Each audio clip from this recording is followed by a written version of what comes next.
Thank you for that introduction. We have got a bit of a tag team here today, so bear with us as we elbow each other as to who's reading what slide. As we collaborate. Exactly. Hello everyone. Today we actually are here to introduce the Food and Garden Organic Service, and in particular in our region down in the northeast area and Riverina area. It is 1 year old, and we're just here today to share our successes and just let you know of some of the key issues that we've been experiencing.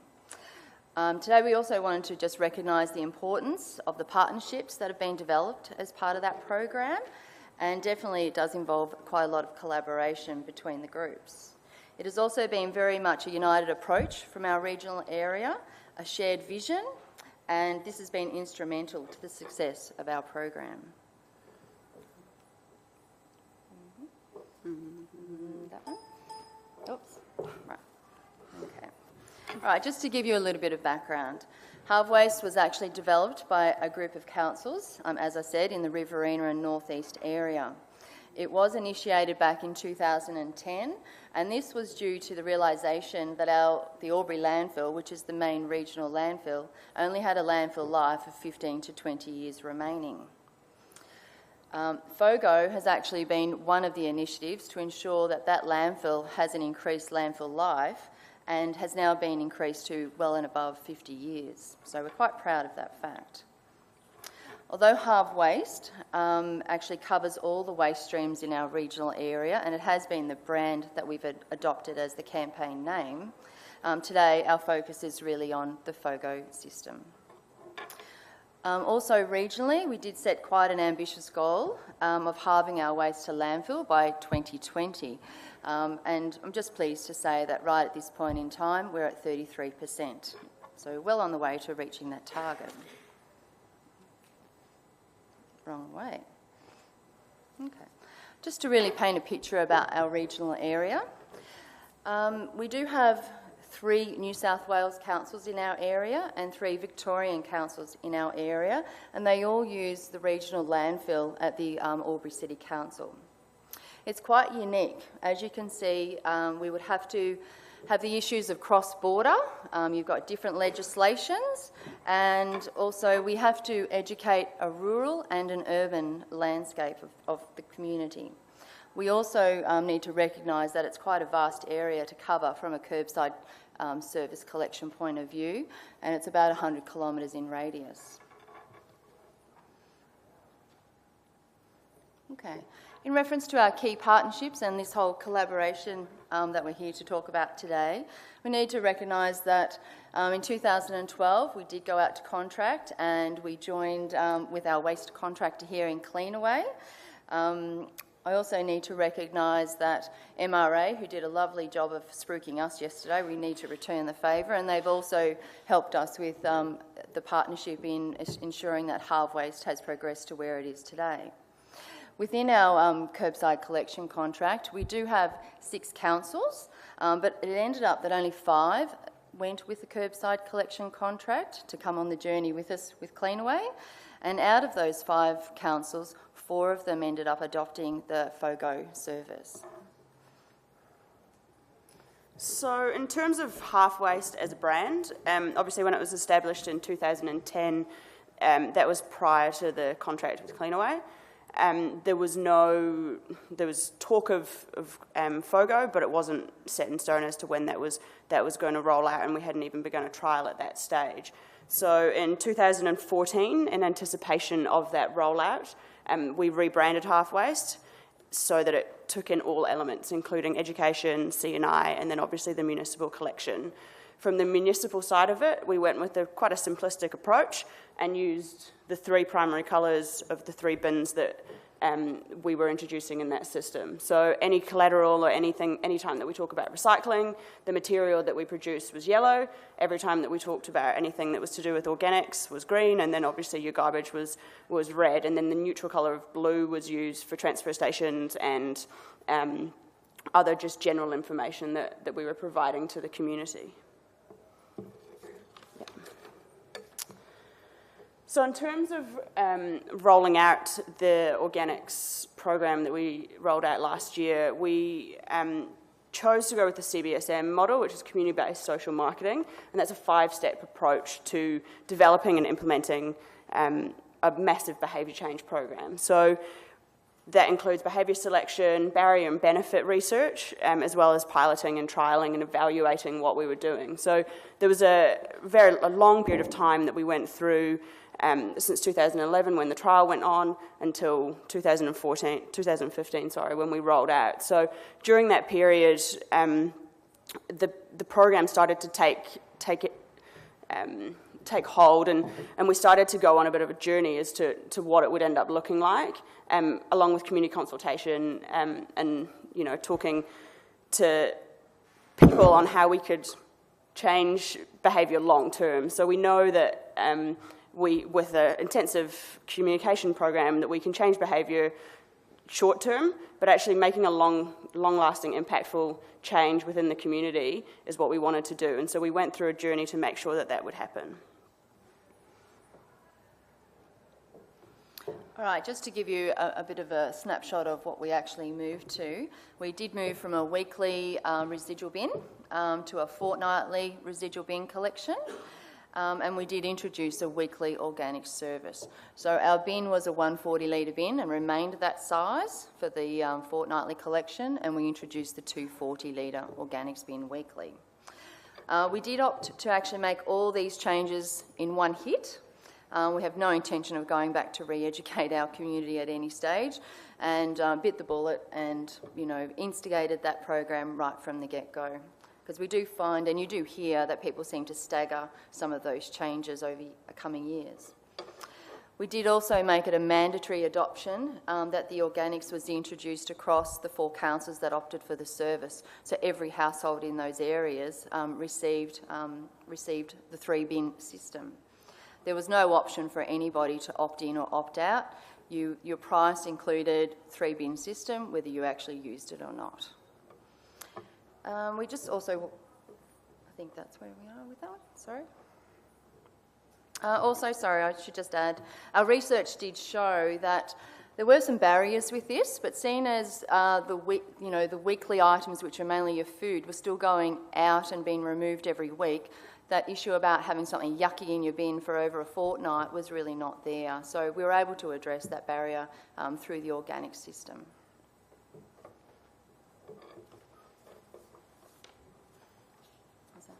Okay.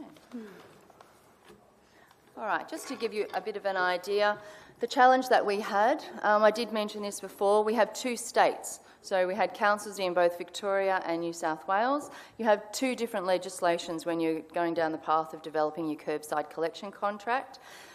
We do have a regional area of about 170,000 population, and this meant that we had about 53,000 tenements to service, and 29 councillors in those 4 council areas that also needed to come along for the journey. So, and we needed to make sure that they were always well informed and that everything that we did was well researched and that we had their buy-in. So that was fantastic. All right. So some of the key issues that we identified during this process, I suppose from New South Wales to Victoria, we had a staggered start. So New South Wales started in the April of 2015 and Victoria actually started their process in June 2015. And I think mainly that was due to budgetary requirements at the time. My friends are in the audience there, they'll probably say something about that later on. Anyway, and we also did experience delays in our processing facility. So we actually progressed with introducing an organic service without a processing facility locally. So that was, quite a significant thing, but we were able to find a home for it. It just wasn't one within our own region. Half our population already had green bin services, so it was probably easier to actually educate half the population because they're already on that journey of sustainability and having the bins in place already. Also recognising that our environment is very much a rural and an urban landscape, so we have to manage that as well. And once again, just reflecting on the radius of our curbside collection service, it's a 100-kilometre radius, so it's quite a large area to manage.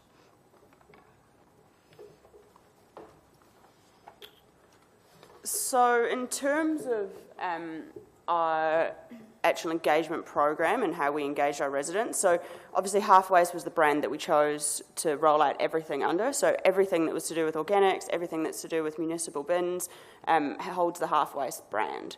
So there's nothing that goes out independent from any of the 4 councils involved, or the 5 councils if you include Greater Hume, who's not on the organic system.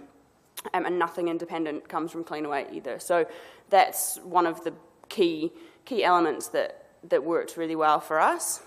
Our campaign featured 2 figureheads. So first of all, we chose Julie Goodwin, who was the original MasterChef winner in Australia, and our local gardening hero, or gardening experts, Milton Gumboots Kimball. So we chose them for a number of reasons. We knew that they would add some credibility to it. So Julie's a mum, she has a busy family, she's a working mum. Everyone seems to really appreciate her and love her, no matter kind of where you sit within the age spectrum. It would allow us to add lots of layers to the campaign in terms of looking at what you do inside the home, and that was where Julie always featured, to outside the home where you can reuse, and look at the options for outside the home as well, which is where Gumboots primarily we used him. And you know, it's, as I kind of said, it's easy to relate to them across demographics. So Julie's your mum, or your mother-in-law, or your sister, whoever that might be, and Gumboots is your friendly old granddad who's coming in to help you and give you some tips. And obviously, both of them present really well to camera, and have a real passion for this cause as well. So that was where we went with that. In terms of the actual rollout and the community engagement activities that we undertook, so we had a rollout or an engagement period of 7 months, so it's a quite extensive period of time, bearing in mind that obviously with the staggered approach they were 3 months apart between New South Wales and Victoria. So we began our activities 6 weeks prior to the New South Wales rollout and started to wrap it up 6 weeks post Victorian rollout. So there was a real balance there about when we should start. Didn't want to start too early and get people excited, or start to create fear within the residents who just didn't know or weren't prepared to engage about it just then, but also make sure that we had plenty of time to be able to you know, engage people and see as many people as was possible for our team. So we felt that 6 weeks worked really well for us. It meant that we could go through a number of cycles of monthly groups that we wanted to see, and you know, we could go into schools and things like that as well. So in terms of actual community education, we had some activities where we ran community barbecues, where turnouts there weren't as high as we would expect.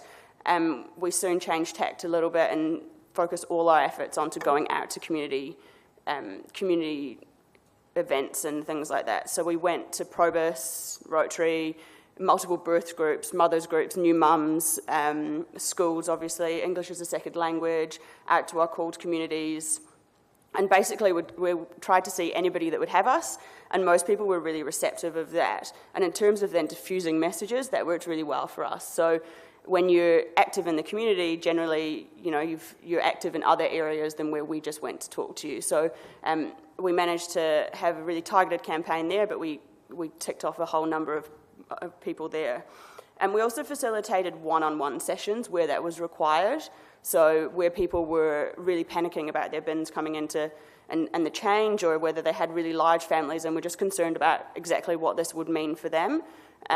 We went out and did one-on-one sessions, engagement sessions with them as well, which was a real bonus for our community. In terms of the collateral that we created, so that's an example of some of the fact sheets that we've created. So we've got 16 fact sheets in total, and they cover from problem areas that we knew would exist, like, you know, questions about nappies and fact sheets about nappies, medical waste, obviously your units and flats or multi-unit dwellings, as we would refer to them, including A to Z guides. So that's everything from A to Z that goes in all your 3-bin systems, as well as what you can take to transfer stations locally.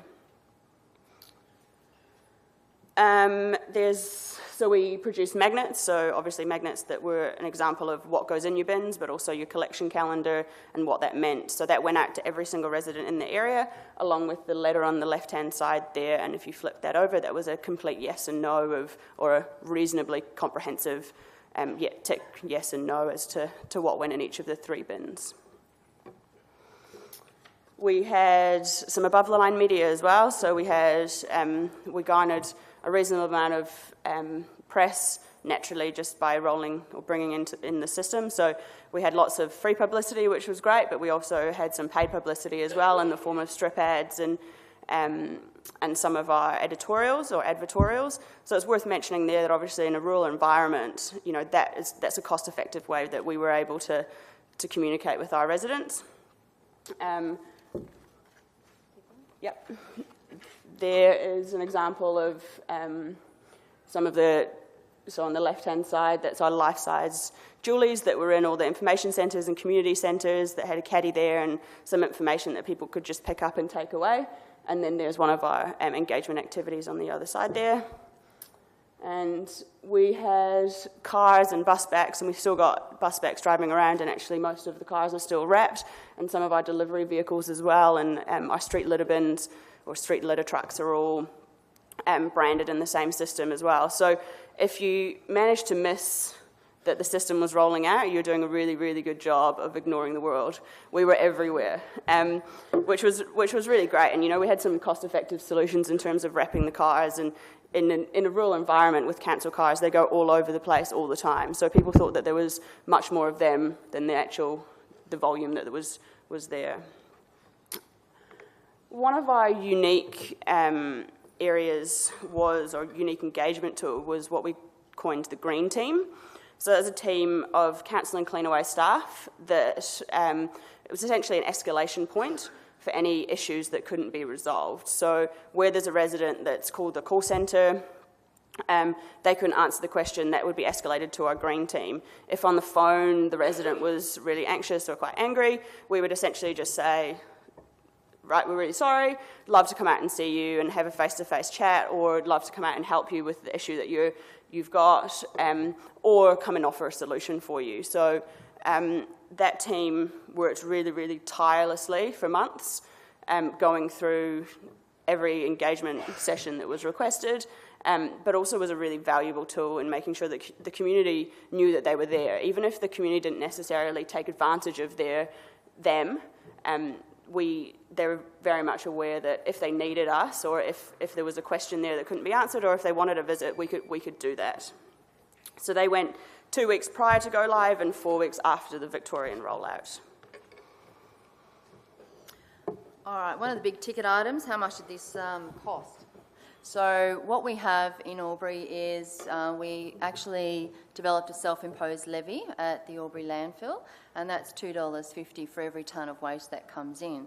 So part of the money that's raised through that goes towards funding the media campaign and the campaign that we rolled out as part of the FOGO. And we were very successful in actually quarantining that money within council, which is a big benefit. We also have a contribution per household through the curbside collection contract there, and we're able to obtain some additional funding through SV and New South Wales EPA, which was a great bonus. Probably collectively, I think we would say that the cost of our campaign was in the vicinity of about $500,000 to $550,000. Okay.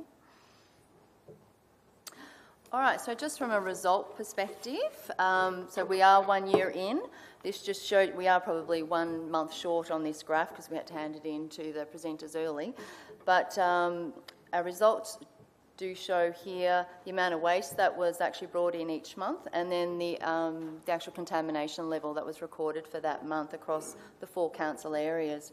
So for a total right at this point in time, we've actually diverted 19,000 tonnes from being landfilled, and our contamination rate, which we're extremely proud of, is at 1.1%. So we're absolutely stoked with the result, and it's only been through the obvious collaboration with our partners, the councils, and the program that we've put into place to achieve those results.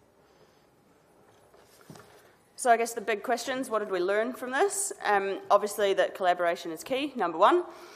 We had a really good relationship between all of the parties that were involved in that, and that just meant that every time that there was an issue or some questions that couldn't be answered or we needed something resolved, we could do it instantly. changing the collection system in one hit worked really well for us, and we're really happy with the result that we got from that. And we made a distinct effort to make sure that councillors, all 29 of them, were on board and were coming through that journey with us, so that they were some of our biggest advocates when talking to the community. We had one central point of contact, which was the Cleanaway 131339 number. So obviously that didn't stop residents from calling their council when they had them on speed dial already, but it meant that those who didn't necessarily always call council, or who weren't aware of that, would call the number that was on all the collateral before they would call council. We know that the research that we did was really comprehensive, and it definitely paid off. So there was no surprises when we rolled it out. We didn't have any hairy questions that we didn't have an answer or a solution for. The Green Team was an invaluable resource for us, and something that, if you can make it happen, would definitely be beneficial when rolling out these sorts of programs. And we didn't do it on our own. So other than just with council and Cleanaway and MRA, we made sure that we had an external marketing agency as well, who did all our collateral and above-the-line media, which meant that it was just consistent and that there was no surprises to the community. And every time they saw something half-waste, they knew it was about their bins and they knew it was important. Okay, so just to wind up, thank you for today. Don't underestimate the value of research. It does pay off, just as a final message. As Nina mentioned, we didn't have any surprises because we did undertake that research. We were able to get the buy-in from the councils and the councillors, which was fantastic. And just the value of collaboration, it's a vital part of the whole program. So thank you, everyone.